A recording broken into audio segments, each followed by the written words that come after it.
أعوذ بالله من الشيطان الرجيم بسم الله الرحمن الرحيم الحمد لله رب العالمين والصلاة والسلام على رسوله الكريم صلى الله عليه وسلم رب اشرح لي صدري ويسر لي أمري واحلل عقدة من لساني يفقهوا قولي رب زدني علما السلام علیکم ورحمۃ اللہ وبرکاتہ۔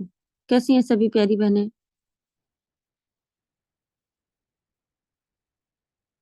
کیسی جا رہی ہے آپ سب کی پڑھائی؟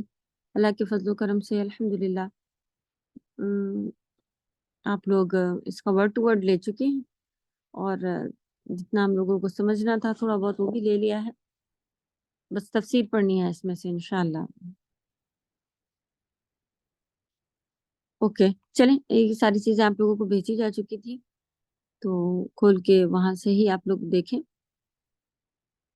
اور ہم لوگوں کی سورۃ الضحیٰ انشاءاللہ اب کی بار کمپلیٹ ہوگی۔ چلیے تلاوت سے شروع کریں گے۔ اعوذ باللہ من الشیطان الرجیم، بسم اللہ الرحمن الرحیم، والضحى والليل إذا سجى ما ودعك ربك وما قلى وللآخرة خير لك من الأولى ولسوف يعطيك ربك فترضى ألم يجدك يتيما فآوى ووجدك ضالا فهدى ووجدك عائلا فأغنى فأما اليتيم فلا تقهر وأما السائل فلا تنهر وأما بنعمة ربك فحدث۔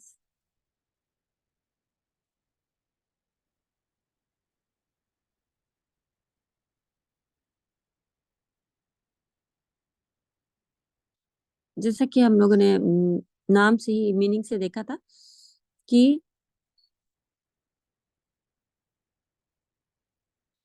دن چڑھتے ہوئے دن کی، یعنی جب سورج پوری طرح سے نکل آتا ہے اس وقت کے وقت کو ضحیٰ کہا جاتا ہے، اور جسے اردو میں ہم لوگ چاشت کہہ رہے ہوتے ہیں۔ کئی ساری چاشت کی فضیلت بھی انشاءاللہ، ہاں جی دیکھیں اس میں نیچے بھی لکھی ہوئی ہے، جو اس سورہ سے اللہ سبحانہ وتعالیٰ نے اس کی قسم کھائی ہے، جس کی وجہ سے اس کی فضیلت جو ہے وہ واضح ہوتی ہے۔ اور نبی صلی اللہ علیہ وسلم نے بھی کئی جگہ قرآن حدیث میں اس کے بارے میں بیان کیا اور حکم دیا پڑھنے کا۔ چلو پڑھتے ہیں۔ ایک مرتبہ نبی صلی اللہ علیہ وسلم بیمار ہو گئے، 2-3 راتیں آپ نے قیام نہیں فرمایا، یعنی کہ رات کو اٹھ کے جو وہ نمازیں پڑھ رہے تھے وہ نہیں کی کیونکہ وہ بیمار ہو گئے تھے۔ ایک عورت آپ کے پاس آئی اور کہنے لگی، اے محمد صلی اللہ علیہ وسلم، معلوم ہوتا ہے کہ تیرے شیطان نے تجھے چھوڑ دیا ہے، 2 یا 3 راتوں سے میں دیکھ رہی ہوں کہ وہ تیرے قریب نہیں آیا۔ جس پر اللہ تعالیٰ نے یہ آیت نازل فرمائی۔ یہ عورت ابو لہب کی بیوی ام جمیل تھی، تو یہ ان کا کہنا تھا کہ اس طرح کے الٹے سیدھے کام بند کر دو، اس کو کچھ ہو گیا ہے۔ تو جیسا کہ حدیث میں ہے کہ اس نے کہا ہوا تھا کہ اس کے اوپر شیطان چڑھا ہوا ہے، جبھی بھی یہ کچھ بھی بولتا رہتا ہے، نعوذ باللہ۔ تو ابو لہب جو کہ تبت یدا میں پڑھا تھا ہم لوگوں نے، ان کے چچا تھے، یہ ان کی چچی تھی، سبحان اللہ، اور کٹر دشمنوں میں سے ایک تھی۔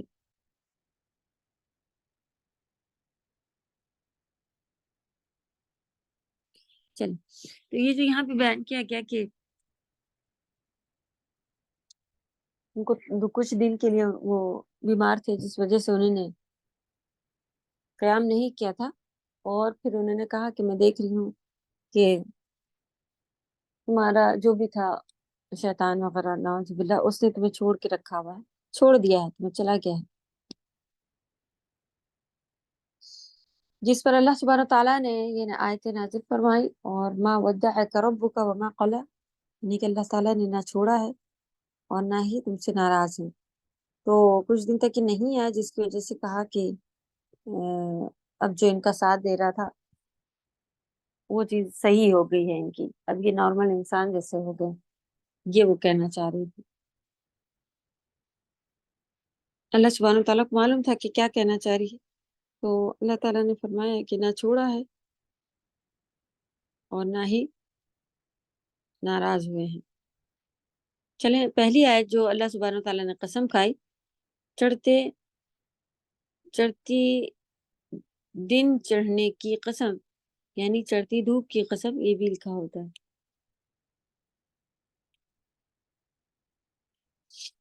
دوحا، چاشت، یہ دونوں نام جیسے اپنے زحا بھی، صلاۃ الضحیٰ سنا ہوگا آپ نے، یہ سب اس کے نام ہیں۔ تھوڑا سا وقت کا بھی، کیونکہ یہ ٹائم جو ہے وہ 12 بجے سے پہلے پہلے رہتا ہے، تو اگر ایک دم چڑھتی دھوپ کا یہ خاص نام ہوتا ہے، اس وقت اگر پڑھی جائے تو تب سے لے کے دوپہر کے 12 بجے سے پہلے پہلے تک جو ہے وہ 12 سے تھوڑا پہلے تک اس کا وقت رہتا ہے الحمدللہ۔ اس وقت صبح اگر کے کوئی نہ پڑھ سکے تو وہ بعد میں پڑھ لے، اور پڑھی جا سکتی ہے بآسانی۔ تو ہم لوگ جو نفلیں خاص کر ہر نماز کے ساتھ ملا کر کے پڑھ رہے ہوتے ہیں، وہ نفلیں تو نبی صلی اللہ علیہ وسلم سے کچھ ثابت نہیں ہے، تو یہ لیکن جو ہے وہ الگ سے جو یہ نماز ماشاءاللہ ہے کئی ساری، یہ ثابت ہے الحمدللہ۔ ہمیں کوشش کر کے ان نمازوں کو پڑھنا چاہیے، اللہ تعالیٰ ہم سب کو توفیق دے، کیونکہ دیکھیں گے آپ ابھی اس کو پڑھنے کی فضیلت، کیا فائدے بھی ہیں۔ تو دوحا چاشت اس وقت کو کہتے ہیں جب سورج بلند ہوتا ہے، یہاں مراد پورا دن ہے۔ اچھا، تو یہ تفسیر میں بتا رہے ہیں کہ پورا دن جب تک سورج نکلا رہتا ہے، اللہ تعالیٰ نے دن کی قسم کھائی ہے۔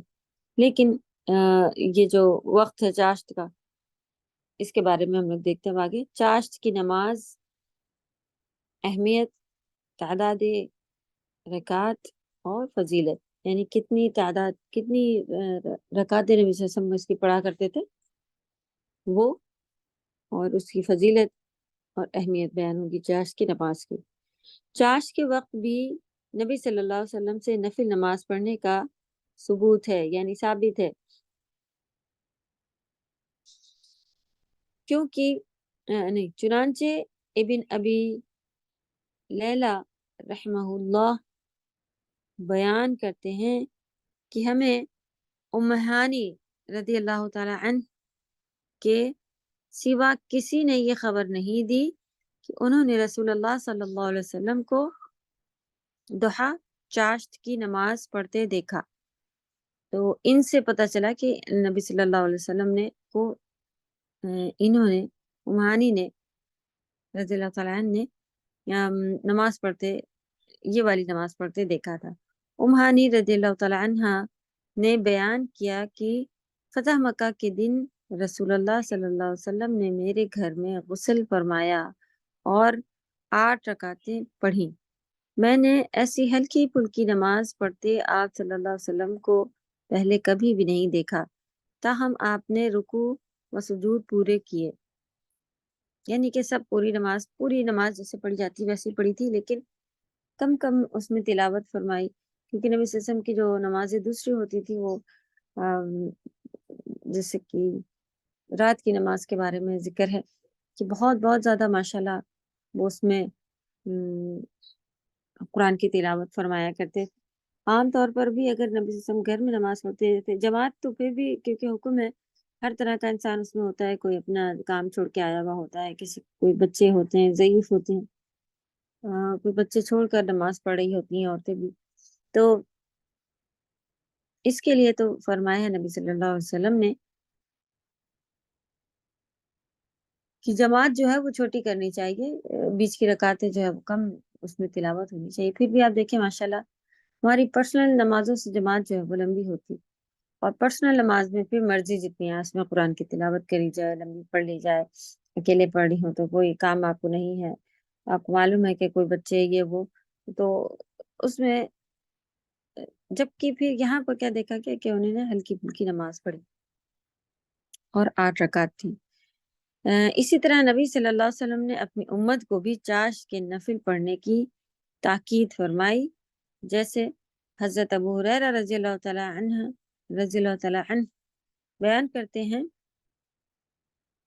میرے خلیل رسول اللہ صلی اللہ علیہ وسلم نے مجھے 3 چیزوں کی نصیحت کی: ہر مہینے 3 روزے رکھنے، 2 رکعت چاشت کی نماز پڑھنے کے لیے، سونے سے پہلے وتر ادا کر لینے کی۔ صحیح بخاری کی حدیث ہے۔ تو اللہ ہم سب کو توفیق دے، بہت ہی آسان ہے۔ تو ابو ہریرہ رضی اللہ تعالیٰ عنہ کو نے ہدایت دی تھی کہ اگر نیک کام کرنے کے لحاظ سے کہ یہ جو ہے کامیابی کے لیے جو نفل چیزیں ہیں، یہ فرض کے بعد کی بہترین اجر کے لیے اللہ ہم سب کے وقت میں برکت دے، توفیق دے کہ شروع کری جاتی ہیں اور پھر کچھ پھر چھوڑنا پکڑنا، یہی والا عمل جو ہے وہ ہم سب کے ساتھ سوائے یہ کہ کچھ جن پر خاص اللہ تعالیٰ کا رحم ہو وہ الحمدللہ اس کو کنٹینیو کر پا رہے ہوتے، لیکن زیادہ تر پھر ہم لوگ دیکھتے ہیں کہ شروع تو بڑے جوش سے کر لیتے ہیں لمزہ، پھر کنٹینیو نہیں ہو پا رہا ہوتا ہے۔ تو اللہ توفیق دے، اللہ سے خوب مانگے کہ جب اللہ تعالیٰ کی طرف سے کوئی ناراضگی آتی ہے تو وہ ہم سے پیسہ، مال، یہ سب چیزیں نہیں لے لیتے ہیں۔ اللہ تعالیٰ جب ناراض ہوتے ہیں تو وہ ہم سے عبادت کرنے کی توفیق ہی لے لیتے ہیں۔ ان کو پسند ہی نہیں کہ ہم جیسے لوگ ان کے آگے پھر جھکیں، ان کے آگے ان کی بہترین مجلسوں میں شامل ہوں۔ سب سے پہلی سزا ہوتی ہے کہ یہ جو چیزیں ہیں ایسی محفلوں سے، ایسی جہاں پر اجر ملنے والا ہوتا ہے، جہاں ثواب ہوتا ہے، جہاں ہم سیکھتے ہیں، یا ہمارے جو اعمال ہم نے شروع کیے ہوئے ہوتے ہیں پکے سچے نہیں ہوتے ہیں، کچھ آیا 2 دن پڑھی پھر تیسرے دن رک گئے، ایسا والا ہوتا ہے۔ تو یہ توفیق اللہ تعالیٰ لیتے ہیں اور یہ ناراضگی ہوتی ہے اللہ تعالیٰ کی، تو ہمیں بہت زیادہ استغفار کرنا چاہیے، پھر ڈرنا چاہیے کہ اللہ تعالیٰ ہم سے ناراض ہو رہے ہیں۔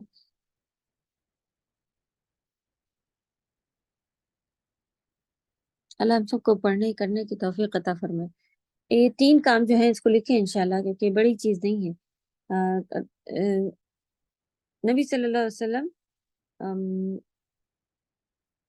مہینے کے جو 3 روزے بیان کیے گئے ہیں، 13، 14، 15، یہ ڈیٹس ہیں جو کہ ایام البید کہلاتی ہیں، ان میں بھی روزہ رکھا کرتے تھے۔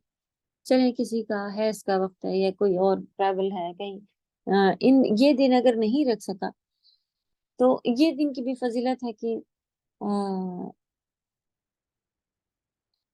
اعمال اللہ تعالیٰ کے پاس پیش ہو رہے ہوتے ہیں۔ منڈے تھرسڈے کا بھی یہی ریزن، اور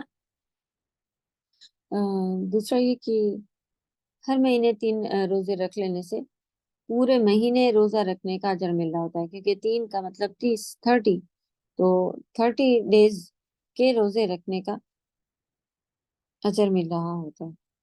تو اگر کوئی 13، 14، 15 نہیں رکھ سک رہا ہے تو وہ کوئی بھی مہینے کے دنوں میں رکھ لے، سنت طریقہ ادا ہو جائے گا اور اجر بھی زیادہ ہوتا ہے ان دنوں میں رکھنے کا۔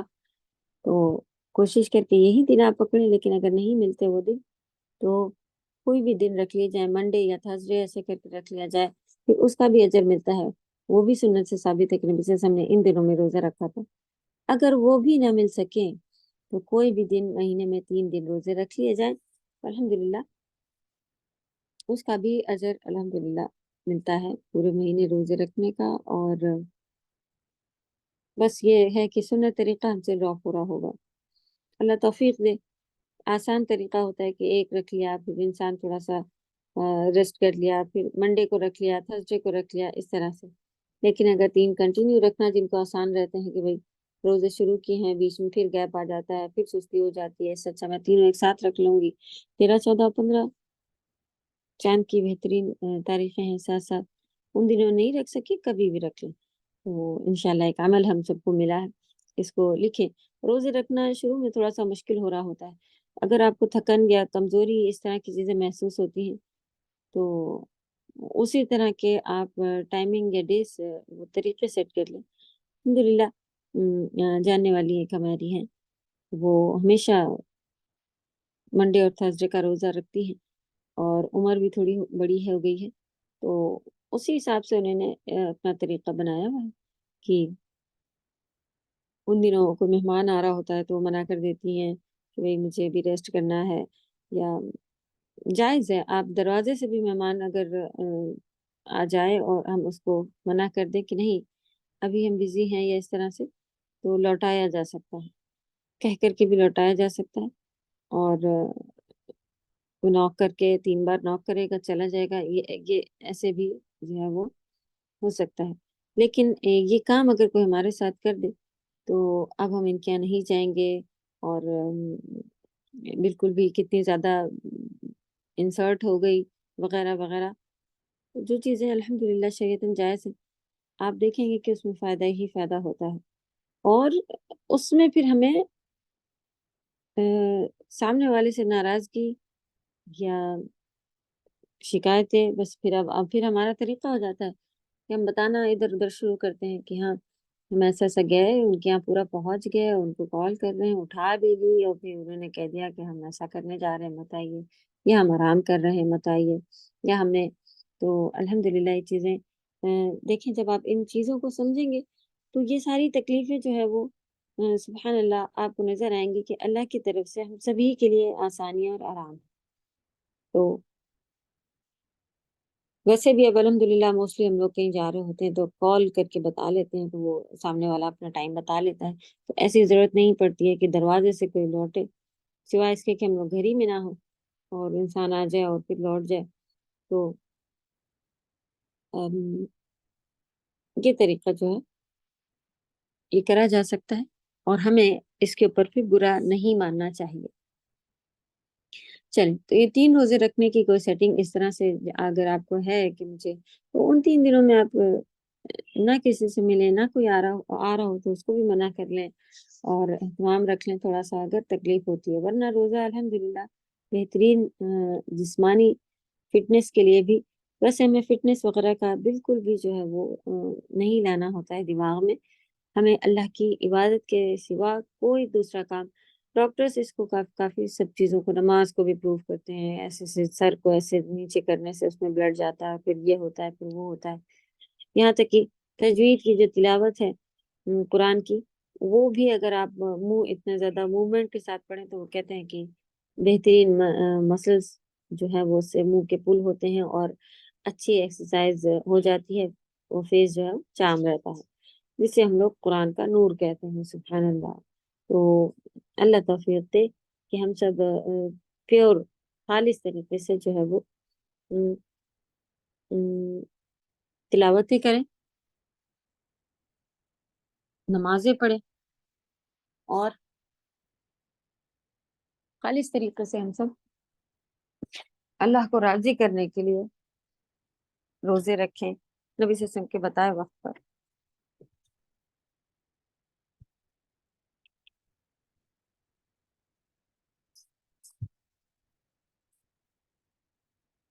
چلیں اگر یہ وقت ہم سے نہیں ہو پا رہا ہے تو آگے پیچھے روزہ ہم کر سکتے ہیں اور کریں گے.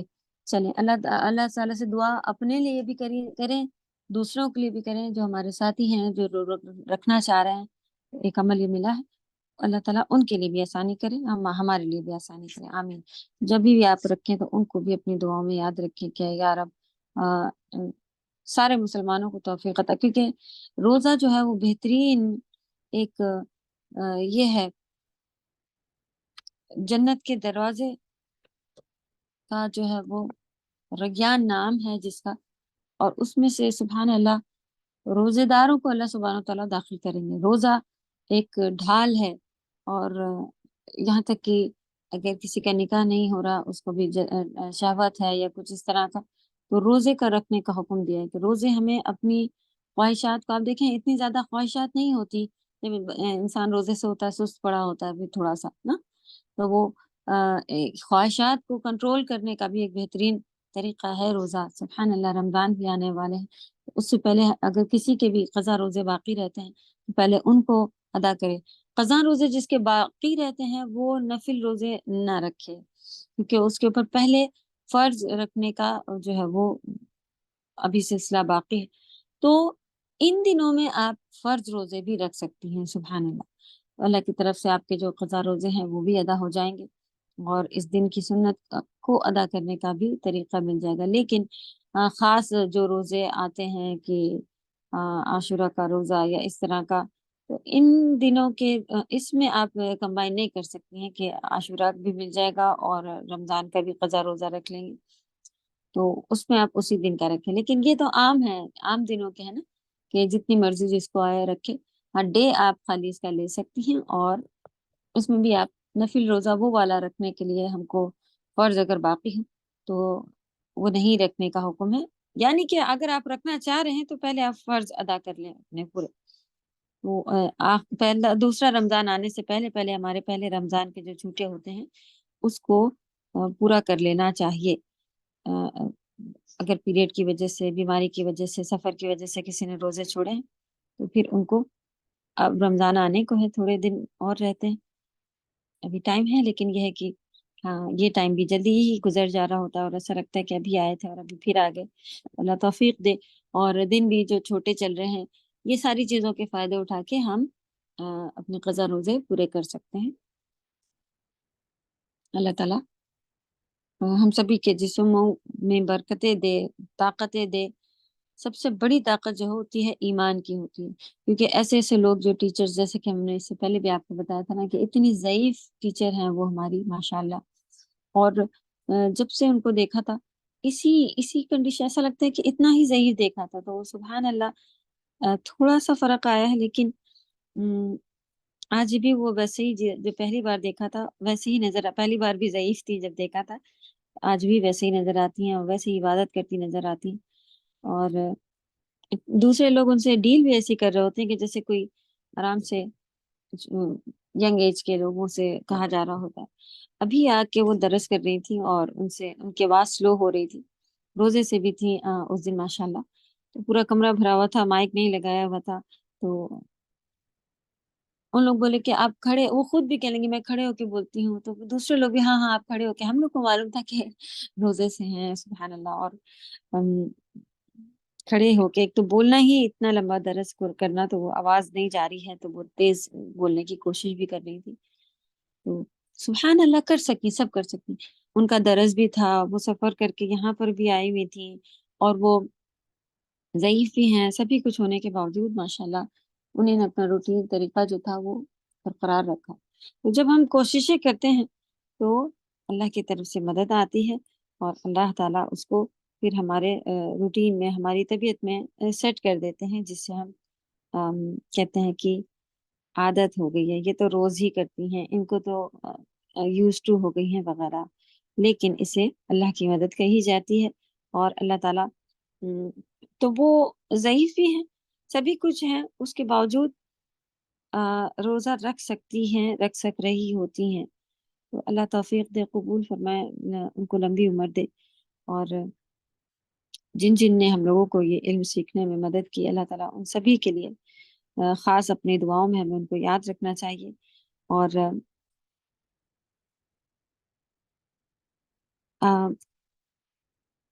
ابھی آج انشاءاللہ جیسا کہ دیکھا ہم لوگوں نے کہ یہ بھی تھا، ایک حدیث گزری کہ نیک لوگوں کے ساتھ اٹھنا بیٹھنا، تو جیسا انسان جس کے ساتھ کر رہا ہوتا ہے تو وہ بھی پھر جو ہے وہ اثر کر رہا ہوتا ہے. تو جب ہم دیکھتے تھے کہ شروع میں ایسا بہت مشکل ہوتے تھے ہم لوگوں کو بھی روزے رکھنا، لیکن الحمدللہ اللہ کے فضل و کرم سے اب سب سے ایزی، آسان جو ہے وہ عبادت ایسا لگتا ہے کہ روزے میں تو کچھ بھی نہیں کرنا ہے، نماز میں تو پھر بھی کچھ کرنا ہوتا ہے، اٹھے اور ٹائم پر اور وقت وضو کرنا ہے. روزے میں صرف تھوڑا سا کھا کے نیت کر لیتے ہیں سحری، اور پھر الحمدللہ کچھ بھی نہیں کرنا ہوتا، پورا دن وہ روزے کی حالت میں گزرتا ہے، پورا دن ثواب مل رہا ہوتا ہے. سبحان اللہ. تو اب لیکن یہ ہے کہ ہاں طبیعتوں کے حساب سے تھوڑا فرق یہ پڑتا ہے کہ تھوڑا آرام کرنا پڑ جاتا ہے، اور یہ سب اپنی اپنی چیزیں ہیں. لیکن ان کے حساب سے آپ دیکھیں کسی کو الگ الگ جو ہے وہ چیزیں پڑ رہی ہوتی ہیں. شروع میں شیطان جو بہت زیادہ ہم کو وہ کرتا ہے، لیکن بعد میں الحمدللہ ہم سب ایزی پڑ جاتے ہیں. تو کنٹینیو بھی روزے رکھنے والے صحابہ لوگ جو تھے وہ اس طرح کرتے تھے. پھر نبی صلی اللہ علیہ وسلم نے کہا کہ داؤد علیہ السلام کے طریقے کے روزے سب سے بہتر ہوتے ہیں، ایک دن روزہ ایک دن چھوڑ دیا جائے. پھر اگر کوئی زیادہ رکھنا چاہ رہا تو یہ والے پھر نبی صلی اللہ علیہ وسلم کا طریقہ کیسا تھا، مہینے کے 3 دن اور پھر منڈے اور تھرسڈے، یہ چیزیں تھیں. اللہ ہم سب کو کرنے کی رکھنے کی توفیق عطا فرمائے. اور اللہ تعالیٰ نے یہ بھی بتا دیا کہ اس کا اجر جو ہے وہ روزے کا اللہ سبحانہ و تعالیٰ کے پاس ہے خاص. جب ہم سب جائیں گے بتایا نہیں گیا کہ روزے کا کیا جو ہے وہ ثواب اجر اللہ تعالیٰ گفٹ میں دیں گے. اللہ تعالیٰ نے مخفی چھپا کے رکھا ہوا ہے اپنے پاس. جب خاص گفٹ ہو اور سرپرائز گفٹ ہو دینے والے اللہ سبحانہ و تعالیٰ شان ان کی اتنی اعلیٰ ہو تو کس طرح کا بہترین گفٹ ہوگا. بے شک بہت ہی زیادہ بہترین، اعلیٰ اور اچھا اور ہماری خواہشوں سے اوپر لیول کا ہوگا. تو اللہ ہم سب کو توفیق دے کہ ہم سب اس کو حاصل کرنے میں کامیاب ہو سکیں. تو روزے کے بارے میں زیادہ بیان ہو گیا کیونکہ یہ آسان ایک اللہ کی طرف سے الحمدللہ ایزی چیز ہے جو کہ ہمیں پکڑنی ہے. عمل زیادہ سے زیادہ بڑھانے ہیں نا، تو ہمیں اس کو پکڑنا ہے، اس کو اپنی زندگی میں ایک روٹین بنانا ہے. چلیں، دوسرا جو ابو ہریرہ رضی اللہ تعالیٰ عنہ کو نبی صلی اللہ علیہ وسلم نے بیان کیا کہ یہ تین روزے، یہی ایام البید کے روزے اور پھر صلاۃ الضحیٰ ہے دوسرا. تو اور حدیث میں بھی یہ آتا ہے کہ یہ مائک کھلا ہے کسی کا، چلیں یہ ہمارے بدن کا صدقہ، پورے جوڑ کا صدقہ دینے کا حکم ہے. اور بتایا گیا کہ یہ نماز جو ہے یہ سارے بدن کا صدقہ ہے. سبحان اللہ. تو جب ہم صدقہ دیتے ہیں ایسے ہی ہم دیا پھر کرتے ہیں کہ اب یہ حفاظت کے طور پہ یہ ہونا ہے وہ ہونا ہے اور آج نکالا ہے کل نکالا ہے. تو پورے بدن کا صدقہ نکالنا کتنا آسان اللہ تعالیٰ نے کر دیا. ضرور جس کے پاس پیسہ ہے نہیں ہے کوئی اس کے اندر جو ہے وہ پیچھے نہیں رہ سکتا. تو 2 رکعت نماز پڑھی اور ہلکی نماز بھی، جیسا کہ نبی صلی اللہ علیہ وسلم ثابت ہے کہ ہلکی نماز ہے تو ہم اپنی مرضی کی ٹائم ہے تو زیادہ پڑھ سکتے ہیں اور ہلکی نماز چاہیں تو وہ بھی ادا کر سکتے ہیں. تو اللہ تعالیٰ بآسانی یہ نماز، تو چلے روزے کے بعد یہ نماز آ گئی، وہ بھی ہم نے دیکھا کہ ایزی ہے کر سکنے کے لیے. بس کنٹینیوشن کی ضرورت ہے. ہم 2 رکعت بھی اگر شروع کر رہے ہیں تو کنٹینیو کریں گے انشاءاللہ. چلیں اللہ توفیق دے. پھر وطر پڑھ کے سونے کا جو حکم ہے، وطر جو ہماری نمازوں کی سب سے آخری نماز ہونی چاہیے. اگر کوئی تہجد میں اس کو معلوم ہے کہ میں اٹھوں گی تہجد میں تو پھر اس کو وطر جو ہے اپنے چھوڑ دینے چاہیے اور وہ تہجد میں اپنی نمازیں ادا کرے اور لاسٹ نماز جو ہے وہ اس کی وطر ہونی چاہیے.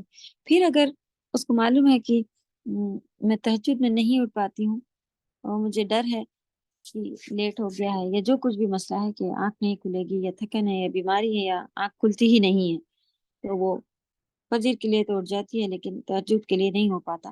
فجر کے لیے تو اٹھنا ہی اٹھنا ہے. تہجد کے لیے بھی اگر آپ اس سے آدھا گھنٹہ 20 منٹ پہلے لگا لیں. انڈیا میں اچھا تھوڑا سا مسئلہ ہے، انڈیا اور پاکستان میں بھی اگر اس طرح کا کیا مسئلہ ہوتا ہے کیونکہ وہاں ایک نماز جو ہے وہ نہیں ہو رہی ہوتی، ایک اذان نہیں ہو رہی ہوتی فجر کی. تو میں ایگزیکٹلی پتہ نہیں چل پا رہا ہوتا ہے کہ نماز سے 20 منٹ پہلے آدھا گھنٹہ پہلے کب ہے. تو ہم انٹرنیٹ پر آپ اپنے ایریا کا ڈھونڈ کر کے رکھیں